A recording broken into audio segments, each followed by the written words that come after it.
Bismillah, Assalamualaikum, selamat datang kembali di Fakta Sejarah. Bagian terakhir, sebuah kisah dari Cak Andi, akun Wattpad Embek Ganteng Pitong Dino. Ini dia bagian terakhirnya.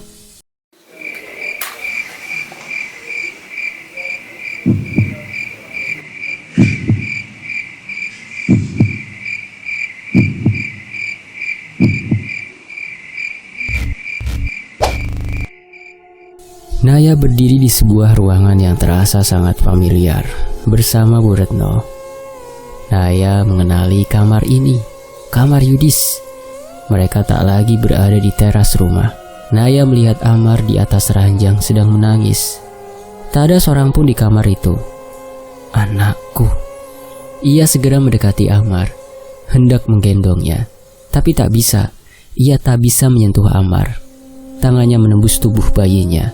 Seakan ia berada di dimensi lain. Ini ada apa sebenarnya? Naya bertanya kebingungan.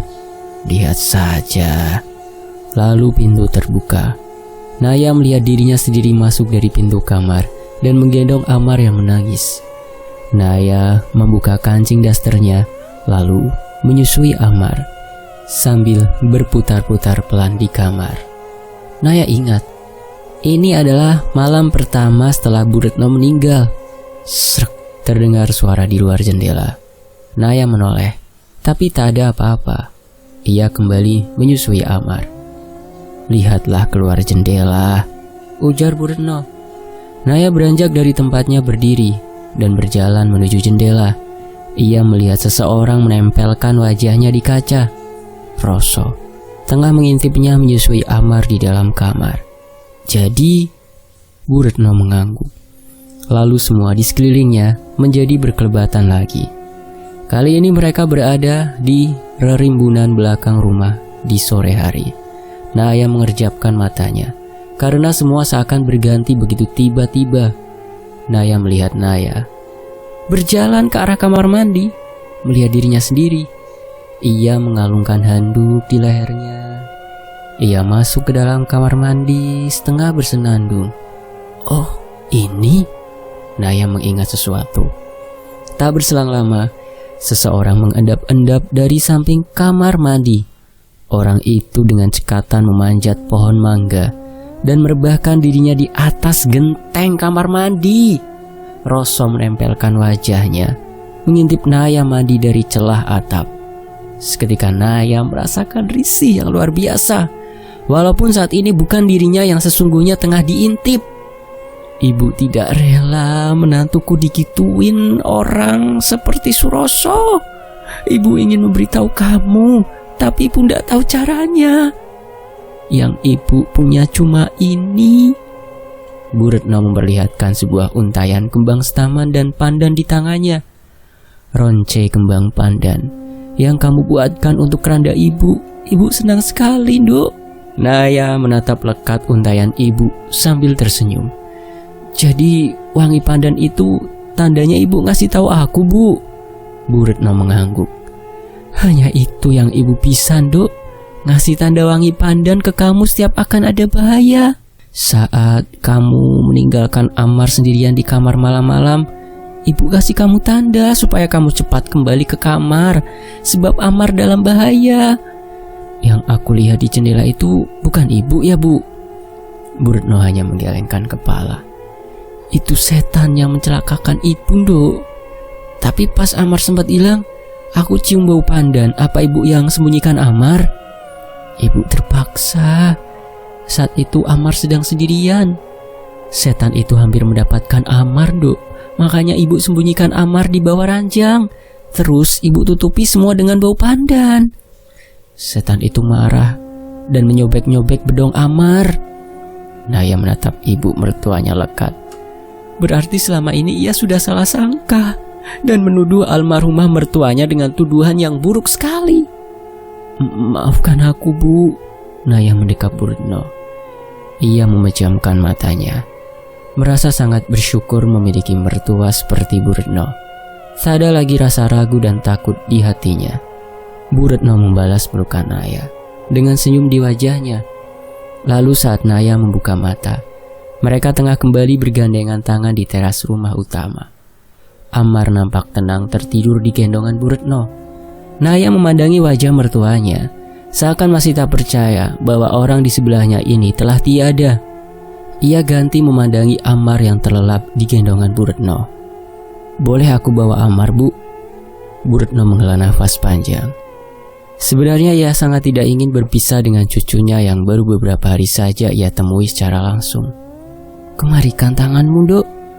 Bu Retno memindahkan Amar ke dalam gendongan Naya. Sejenak ia mengusap pipi cucunya itu, lalu ia beralih kepada menantunya. "Tugas ibu sudah selesai." Sementara itu, brum, Roso menginjak pedal gasnya dalam. Ia mengendarai mobilnya menyusuri jalanan aspal yang membelah Bukit Kumitir. Jancuk! Roso mengumpat berkali-kali. Matanya nyalang dan penuh amarah. Tangannya menggenggam erat setir mobil hingga buku jarinya memutih. Sedikit lagi ia bisa memuaskan nafsunya terhadap Naya. Jancuk! Roso memukul dashboard mobil. Gara-gara si tua Retno itu, ia tak bisa mendapatkan Naya. Mata Roso menatap tajam jalanan berkelok di hadapannya. Jurang di sebelah kanan nampak rimbun oleh pepohonan berusia ratusan tahun. Ia harus pergi melakukan sesuatu. Keadaan jalan Gumitir malam itu tak terlalu ramai kendaraan. Hanya 1-2 mobil dan truk barang yang melintas dari arah Banyuwangi. Sedangkan dari arah Jember sangat sepi. Mungkin karena truk terguling itu membuat macet. Roso menatap garis marka sebagai panduan jalan. Kakinya menginjak pedal agak dalam karena emosi. Ia melibas jalanan bukit itu dengan kecepatan agak tinggi. Ia harus pergi ke suatu tempat. Begitu ia melewati daerah Watu Gudang, tepatnya di daerah Puncak Gumitir, Roso mencium bau aneh. Ia mengendus-endus udara di dalam mobil. Bau bangkai. Bangsat, masa ada tikus mati sih? Roso melambatkan laju mobilnya dan melihat ke belakang sejenak. Tak ada apa-apa. Bau itu sangat memuakkan, membuatnya ingin muntah. Roso memutar tuas jendela, membuka jendela mobil selebar mungkin. Udara segar dan dingin perbukitan menyeruak masuk ke dalam mobil. Tapi bau busuk itu masih saja tercium. Setelah melewati area Watu Gudang, jalanannya terus menurun sampai bawah. Roso mengurangi kecepatan karena di depannya ada sebuah tikungan. Namun betapa kagetnya ia ketika tiba-tiba seluruh tubuhnya tak bisa bergerak, membuatnya tak bisa mengendalikan arah mobil. "Cok, lopo iki?" Roso mengumpat. Ia mencoba menggerakkan badannya tapi tak bisa. Roso hanya bisa menahan nafas saat turunan tikungan di depan semakin dekat, dan tiba-tiba saja mobilnya melaju lebih cepat dengan sendirinya. Mobil carry itu meluncur kencang dan menabrak pagar pembatas jalan di tepi jurang. Namun, beruntung bagi Roso, ia menghantam sebuah pohon besar di tengah curaman yang mencegahnya jatuh ke jurang sedalam puluhan meter. Buak! Kepala Roso menghantam kaca depan. Ia mengerang, megap-megap menarik nafas. Darah mengucur dari luka sobek di kepalanya. Roso terdiam beberapa lama sampai kesadarannya pulih sepenuhnya. Sejenak kemudian ia mencium bau asap. Dari kaca spion, ia melihat api menyala di bagian belakang mobil. Asu, Roso mengumpat. Ia harus segera keluar dari mobil ini. Roso hendak membuka pintu mobil, tapi sekali lagi tubuhnya tak bisa digerakkan. Ia seakan sedang diikat oleh tali yang tak terlihat. Roso meronta dan berteriak minta tolong. Tapi jalur di atas nampak sangat lengang. Tak ada satupun kendaraan melintas. Hanya terlihat kegelapan pekat di atas sana. Di antara rasa nyeri yang menyergapnya, tiba-tiba saja Roso merasakan sesuatu yang dingin dan basah menyentuh lehernya. Ia melirik ke arah cermin rear view di tengah. Sesosok perempuan bermata kuning duduk tepat di belakangnya. Rambut panjangnya yang menutupi sebagian wajah terlihat membelit dan mengikat tubuh Roso. Ia menyeringai. Dengan lidah ungu tengah menjilati leher laki-laki itu. Dan seketika, Api pun membesar melalap seluruh badan mobil. Sudut jalan di Bukit Kumitir nampak benderang malam itu. Sebuah mobil terbakar di tengah curaman dengan Roso yang masih berada di dalamnya. Asap hitam membumbung tinggi dengan sebuah teriakan panjang yang menggema di udara. Sementara itu, matahari telah meninggi ketika suara peluit kereta terdengar di stasiun Merawan. Para penumpang yang masih berada di peron nampak bergegas menuju pintu gerbong. Mereka nampak mengangkat kardus besar dan barang-barang lainnya. Yudis melempar puntung rokoknya di tanah, lalu menginjaknya sampai padam.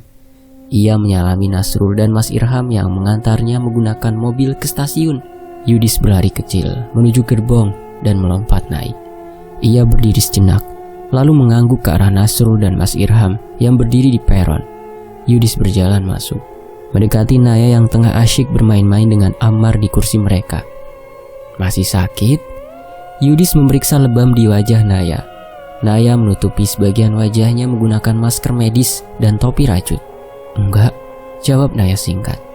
Ya sudah. Yudis membanting diri di kursi sebelah Naya. Ia menatap ke arah luar saat bunyi decit roda kereta terdengar, menandakan bahwa kereta mulai berjalan. Kamu istirahat saja. Nanti aku bangunin kalau sudah sampai Surabaya.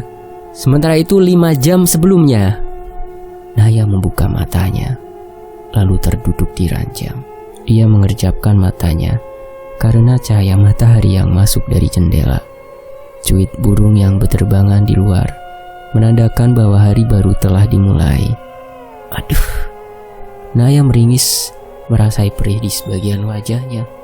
Ia menoleh sekelilingnya, tak ada siapapun di kamar itu. Mas Yudis? Naya beranjak dari ranjang, lalu berjalan keluar kamar. Ia melewati lorong kamar dan menuju ruang utama. Tak ada siapapun. Dilihatnya pintu ruang tamu yang terbuka. Naya memegangi pipi dan wajahnya, berjalan gontai menuju pintu. Lalu ia berhenti. Nampak Yudis tengah duduk di kursi teras dengan Ammar dalam gendongannya. Ia tengah berbincang dengan Mas Irham dan Nasrul. Di atas meja tersaji beberapa gelas kopi. Ammar sedang meminum susu dari botol. Tangannya bergerak-gerak ceria. Pagi semua. Naya mendekati mereka. Mbak, Nasrul dan Mas Irham mengangguk. Semalam pas aku sampai sini, ujar Yudis datar, kamu pingsan dekat kamar. Wajahmu bonyok semua gitu. Kenapa, Nay? Naya terdiam sejenak memandangi semuanya. Lalu ia menceritakan kejadian semalam tentang perbuatan Roso. Ia juga menceritakan tentang saat ia bertemu ibu dalam mimpinya. Jadi, Roso ngelakuin ini semua? Roso itu udah mati loh, Mbak, potong Nasrul. Nasrul baru saja pulang dari kota sebelah setelah mengirim hasil kebun. Lagi rame di Kumitir, Mbak. Mobilnya nabrak pohon hampir masuk jurang. Terus mobilnya kebakar sampai habis gitu, sama dia di dalam. Lagi diurus polisi itu. Iya, Pak RT sama Pak Kades lagi ke lokasi, tambah Mas Irham. Naya tidak menunjukkan reaksi apapun. Ia sendiri tidak tahu harus merasa senang atau sedih. Yudis hanya diam memandang kejauhan. Ia sangat tidak habis pikir bahwa Roso bisa berbuat seperti itu sama Naya. Roso yang merupakan temannya sejak kecil, bahkan lebih seperti saudara. Naya mendekati Yudis dan mengambil Ammar dari gendongannya. Ia tersenyum melihat Ammar yang menatapnya lekat dengan mata bulat mungilnya. Ngomong-ngomong, Nasrul menyisip gelas kopinya. Apa ketahuan siapa yang ngubur santet di pohon rambutan? Enggak, Mas Irham menggeleng. Kata dosenku, nyari siapa orang yang kirim kayak gitu nggak segampang dikira orang, Srul. Iya, sudahlah, yang penting sudah berakhir. Yudis beranjak dari kursi. Ia berjalan ke arah pekarangan, berdiam di bawah siraman matahari pagi yang hangat. Semoga nggak ada yang kayak gini lagi. Keretanya berangkat jam berapa? Mas Irham mengalihkan pembicaraan. Nanti biar aku sama Nasrul yang antar. Sementara itu jam bandul di ruang tamu berdentang 10 kali, menandakan bahwa 2 jam lagi kereta mereka akan berangkat. Yudis membaca beberapa pesan SMS yang masuk ke dalam ponsel Nokia-nya. Kebanyakan isinya tentang peringatan dari bos di kantor mengenai pekerjaannya yang tidak beres dan bahwa ia harus menghadap HRD saat sampai di Surabaya. Yudis menghembus nafas panjang. Ia sudah tak lagi peduli. Ia sendiri juga sudah lelah dengan kehidupan di Surabaya. Ia tak mendapati apa yang ia inginkan. Nyaman. Mungkin ia akan mengajukan resign dan kembali ke sini mengurus kebun peninggalan bapak dari kantor. Kenapa, Mas? Naya yang baru saja mengobati luka di sudut bibirnya bertanya. Enggak. Yudis meletakkan ponselnya. Ia melanjutkan kegiatannya untuk mengepak baju-baju Naya dan perlengkapan di dalam carrier Alpinanya. Sejenak ia memandang Naya yang tengah melipat baju Amar. Nay, iya? Menurutmu gimana kalau seandainya kita pindah ke sini? Yudis menghentikan kegiatannya. Ia ingin melihat reaksi Naya tentang idenya. Serius? Wajah Naya berubah sangat cerah. Mau banget, di sini enak, Mas. Gak kayak di Surabaya. Setiap hari cuman diem di dalam kamar ukuran kecil kayak gitu. Sumpek aku tuh. Gak takut apa, Nay? Yudis mencoba memastikan. Setelah kejadian kemarin itu, Nay, gimana ya? Naya berpikir sejenak. Setelah kemarin diberesin tuh kayak suasana rumah ini berubah adem gitu loh. Nyaman. Yudis tersenyum mendengar jawaban Naya. Ia sendiri juga merasakan hal yang sama. Meskipun tua, rumah ini adalah tempatnya menghabiskan masa kecilnya. Ia merasakan rumah ini jadi seperti dulu. Dan setelah ibu meninggal, siapa lagi yang akan mengurus rumah ini kalau bukan dirinya? Yudis bersenandung kecil. Ia sudah mantap dengan pemikirannya. Naya ikut tersenyum memandang suaminya yang nampak lebih bahagia. Terdengar suara tawa kecil. Kamu dengar, Mas? Naya nampak terkejut. Ia beralih ke Amar yang terbaring di tengah ranjang. Amar tertawa loh. Yakin kamu, Nay? Yudis mengerutkan kening sambil meneruskan kegiatan packingnya. Umur 3 bulan emang udah bisa ketawa? Ih, masa gak denger sih? Naya meraih Amar dari ranjang dan menggendongnya. Ia membenamkan wajahnya di badan Amar dan menciuminya gemas. Kenapa kok tertawa, Nak? Naya terdiam sejenak. Samar-samar tercium aroma pandan di tubuh Amar. Naya mengangkat wajahnya, memandang berkeliling di kamar. Ia tersenyum. Makasih, Bu. Sementara itu, di waktu yang lain sebelum kejadian ini. Mana tasnya, Mas? Saya bawakan. Roso bergegas turun dari kursi sopir. Ia menawarkan bantuan. Loh alah, wes tah, kayak sama siapa aja. Yudis menolak ramah. Ia mengambil tas bawaannya dari kursi belakang. Disusul Naya turun dari mobil. Oke deh, kalau gitu aku langsung saja, Mas. Roso mengangguk. Ia kembali ke kursi sopir. Loh, mau kemana kok buru-buru? Yudis memanggul tas karirnya. Ada urusan bentar, tadi belum selesai soalnya. Roso pun menutup pintu mobil. Walah, aku jadi ngerepotin sampean harus jemput ke stasiun dong. Yudis menggaruk kepala tak enak. Halah, Mas, kayak sama siapa aja. Roso terkekeh. Ia mengendarai mobil itu meninggalkan rumah. Roso menghisap rokoknya dalam. Pandangannya menyapu jauh ke depan. Fokus mengendarai mobil carry tua itu. Melewati kelokan aspal Bukit Kumitir. Ia melajukan mobil menuju sebuah tempat. Sudah lengkap semua orangnya? Tanya seorang laki-laki tua dengan suara menggelegar. Laki-laki itu mengenakan celana hitam dan bertelanjang dada, memperlihatkan badan tegap walaupun usianya tak lagi muda. Di ke-10 jarinya tersemat cincin batu akik berbagai jenis dan warna. Ia mengenakan kalung tali sabut kelapa yang di ujungnya terikat taring celeng. Rambut putihnya yang panjang terurai tak beraturan. Ia terlihat seperti tidak mandi berhari-hari. Tangannya nampak mengelus-elus seekor anak kucing belang telon. Sudah, Mbah. Roso mengangguk sopan. Ia duduk berhadapan dengan orang itu dengan sebuah tembikar kecil berisi bunga dan kemenyan di antara mereka. Semua sudah datang dari Surabaya, Mbah. Roso menyodorkan foto keluarga Purutno bersama Yudis dan Naya. Saya pingin mereka semua mati, Mbah, ujar Roso datar. Ia menatap penuh benci ke arah wajah Yudis. Saya pingin tanah kebun dan semua warisan jadi milik saya, Mbah. Orang tua yang dipanggil Mbah itu mengangguk-angguk faham. Tangannya masih mengelus anak kucing yang mendengkur itu. "Saya pinginnya orang ini mati terakhir saja, Mbah." Roso menunjuk wajah Yudis. "Biar dia ngerasa kesiksa dulu lihat keluarganya mati satu-satu." "Tapi ya Mbah, kalau bisa yang ini jangan dimatikan, Mbah." Roso menunjuk wajah Naya dengan setengah salah tingkah. "Saya itu tresno sama dia loh, Mbah. Saya pengen dia tergila-gila sama saya, Mbah." Si Mbah menatap ke arah yang ditunjuk jari Roso beberapa lama, menatap wajah Naya yang tengah tersenyum. Lari kok, ayo temenan yo." "Nah iku Mbah," Roso berseru setuju. "Bisa kan Mbah?" "Gampang itu, yang penting kan orang-orang ini mati dulu," ujar si Mbah terkekeh. Ia melipat foto itu menjadi kecil dan memasukkannya ke dalam kantong kain hitam yang berisi tanah kuburan, dan lalu menambahkan potongan tulang kecil, entah apa. Si Mbah menggulung kain hitam itu dengan kain kafan dan mengikat kedua ujungnya, sehingga sekilas berbentuk seperti boneka pocong. Si Mbah meletakkan benda itu di atas tembikar bunga. Digendongnya anak kucing yang sejak tadi dibelai di sebelahnya. Lalu ia menghunus sebuah keris.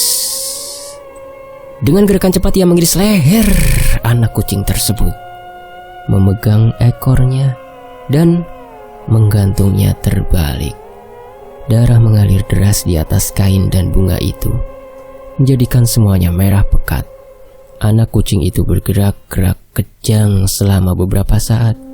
Darah terus keluar sampai akhirnya menetes-netes perlahan. Si Mbah meletakkan kucing mati itu di atas piring tembikar, lalu mengatupkan tangannya. Ia menggigit keris yang berlumuran darah kucing di mulutnya. Matanya terpejam rapat dan mulutnya bergerak tanpa suara.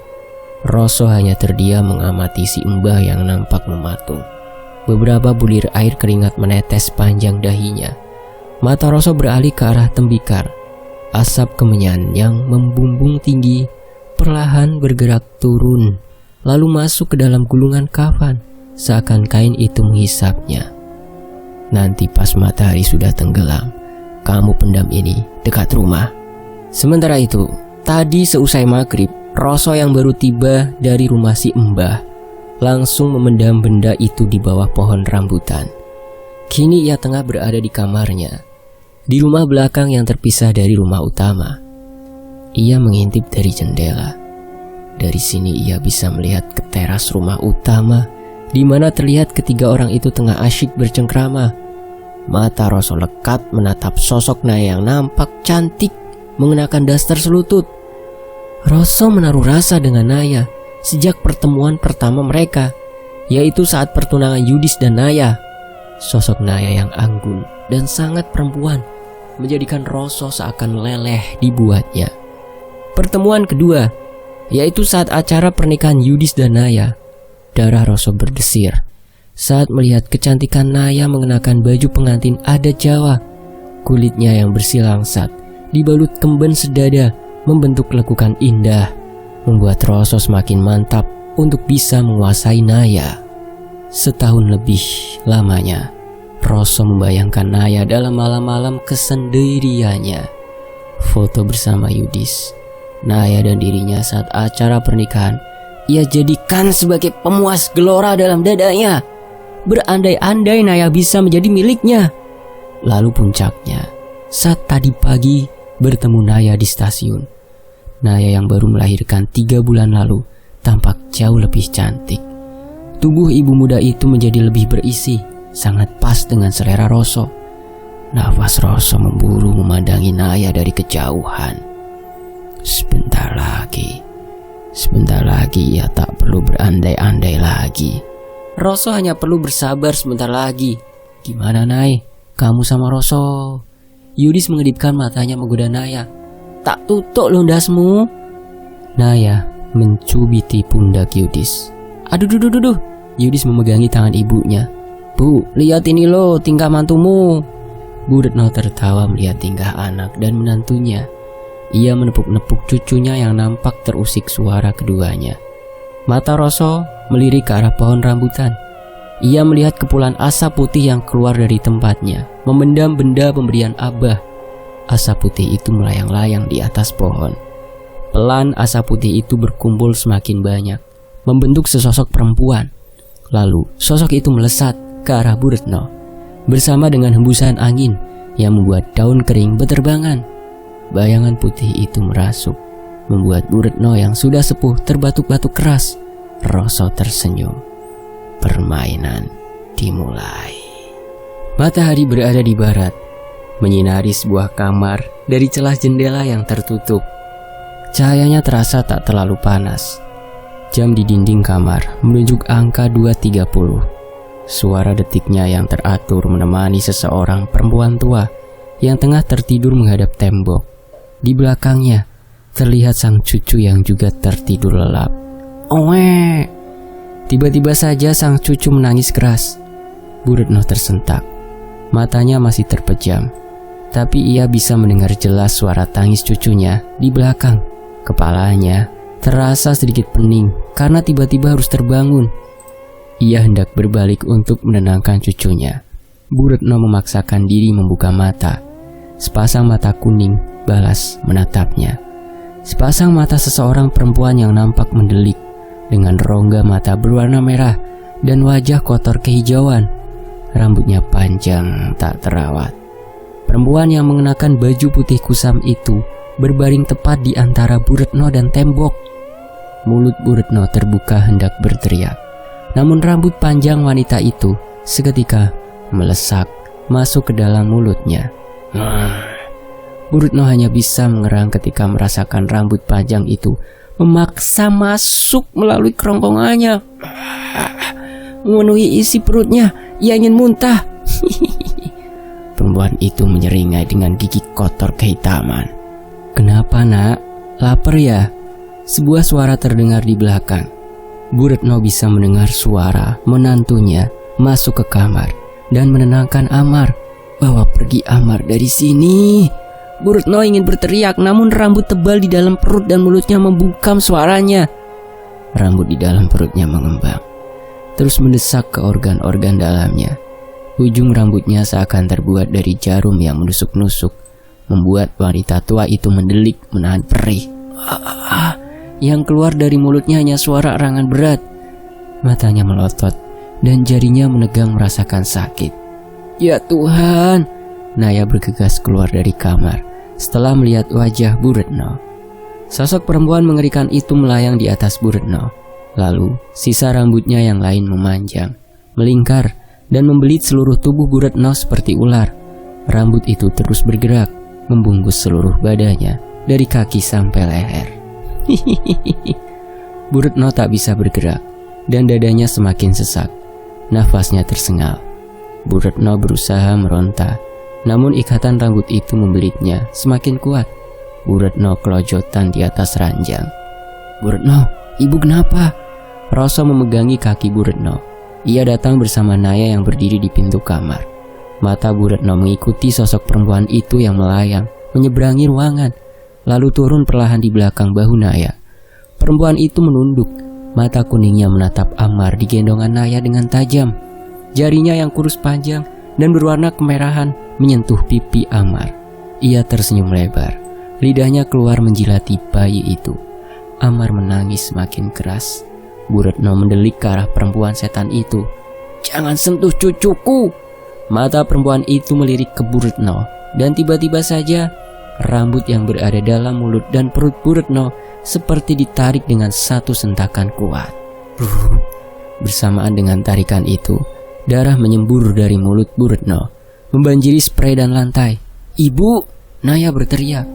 Rambut yang keluar dari mulut itu menambah lilitan di badan Bu Retno dan membuat ikatannya menjadi sangat kuat, sangat-sangat kuat. Bu Retno merasakan lengan dan sebagian rusuknya patah. Ia ingin menjerit, namun bagian dalam tubuhnya seakan meleleh terbakar akibat rambut tadi. Mulutnya menganga, tapi tak ada suara yang keluar. Ia bisa merasakan aliran darah mengalir dari dalam kerongkongannya. Perempuan seram itu terkekeh, memiringkan kepalanya perlahan sampai terbalik, seakan senang melihat keadaan korbannya. Jangan ganggu cucuku, setan. Bu Retno menatapnya langkah arah sosok yang berdiri di belakang Naya. ikatan di tubuh Bu Retno semakin kuat, seperti memeras semua inti dalam tubuhnya hingga habis. Wanita tua itu bisa merasakan beberapa tulangnya patah secara bersamaan. Suara erangan lirih terus keluar dari mulut Bu Retno bersama dengan sisa-sisa darah yang terus bermuncratan. Tubuh Bu Retno menjadi bagaikan ranting kering yang diremukkan dari segala arah. Belitan di tubuhnya membuatnya tak bisa bernafas. Rasanya sudah tak tertahankan. Lalu sayup-sayup terdengar suara azan. Sosok perempuan itu mendelik. Seakan belum puas, semua ikatan rambut di tubuh Bu Retno terlepas.